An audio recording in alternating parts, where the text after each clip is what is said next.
ಜಾತಿ ಗಣತಿ ಬಗ್ಗೆ ಒಂದೇ ಒಂದು ಪದ ಹೇಳಬೇಕು ಅಂದರೆ ಇದು ಸುಮ್ಮನೆ ಈಗ ಯಾರೋ ಕೂತ್ಕೊಂಡು ಬರ್ಸಿರೋ ಥರ ಇದೆ. ಅದು ಯಾರೋ ಕೂತ್ಕೊಂಡು ಬರ್ಸಿರೋ ಥರ ಇದೆ.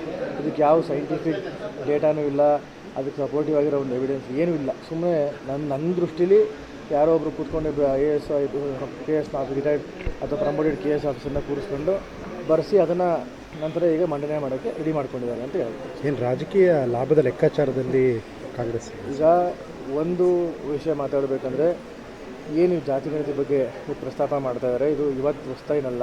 ಸುಮಾರು ಒಂದು 4 ವರ್ಷದಿಂದ ನಡೀತಾ ಇದೆ. ಅದು ಉದ್ದೇಶ ಇಷ್ಟೇ, ಆ ಜಾತಿ ಗಣತಿ ಮೇಲೆ ಜನಸಂಖ್ಯೆ ಆಧಾರದ ಮೇಲೆ ನಾವು ಇಷ್ಟು ಅನುದಾನಗಳನ್ನ ಹಂಚ್ತೀವಿ ಅಂತ ಒಂದು ಪ್ರಕ್ರಿಯೆ ನಡೀತಾ ಇದೆ. ಆ ದೃಷ್ಟಿಯಿಂದ ಈಗ ಗ್ಯಾರಂಟಿಗಳಿಂದ ನಮ್ಮ ರಾಜ್ಯದ ಆರ್ಥಿಕ ಪರಿಸ್ಥಿತಿ ಅಧೋಗತಿಗೆ ಹೋಗಿದೆ. ಇನ್ನು ಮತ್ತು ಇದೇ ರೀತಿ ಜಾತಿ ಓಲೈಕೆ ರಾಜಕಾರಣನ ನಮ್ಮ ಸಮಾಜನ ಒಡೆಯುವಂಥ ಒಂದು ಕೆಲಸನ ಮುಂದೆ ರಾಜ್ಯ ಸರ್ಕಾರ ಕೈ ಹಾಕುತ್ತೆ ಅಂತ ಹೇಳಕ್ಕೆ ಅಲ್ಲ. ನೋಡಿ, ನಾನು ಯಾವ ಸಮಾಜದ ಬಗ್ಗೆನೂ ಮಾತಾಡಲ್ಲ, ಬಟ್ ಅದು ನನ್ನ ಸ್ವಂತ ಅಭಿಪ್ರಾಯ ಅಷ್ಟೇ. ಈ ಜಾತಿ ಗಣತಿ ಮಾಡೋದು ಒಂದು ಸಮಾಜದ ಏಳಿಗೆಗೆ, ಈ ಸಮಾಜನ ಒಡೆದ್ಬಿಟ್ಟು ಇಲ್ಲಿ ಅವರು ಸ್ವಹಿತಾಸಕ್ತಿಯಿಂದ ರಾಜಕಾರಣ ಮಾಡೋಕ್ಕೆ ಪಕ್ಷದ ಸೀಟ್ ಜಾಸ್ತಿ ಬರಲಿ, ಅದು ಒಳ್ಳೆ ಬೆಳವಣಿಗೆ ಅಲ್ಲ ನಮ್ಮ ರಾಜ್ಯದಲ್ಲಿ ಅಂತ ಹೇಳಕ್ಕೆ ಬಯಸ್ತೀನಿ. ಪುನರ್ ಪರಿಶೀಲನೆಗೆ ಒತ್ತಾಯ ಕೇಳಿ ಬರ್ತಾ ಇದೆ. ಪುನರ್ ಪರಿಶೀಲನೆ ಇಲ್ಲ, ನನ್ನ ದೃಷ್ಟಿಲಿ ಇದು ಮಾಡಿರೋದೇ ಟೋಟಲಿ ತಪ್ಪು ಅನ್ಸುತ್ತೆ.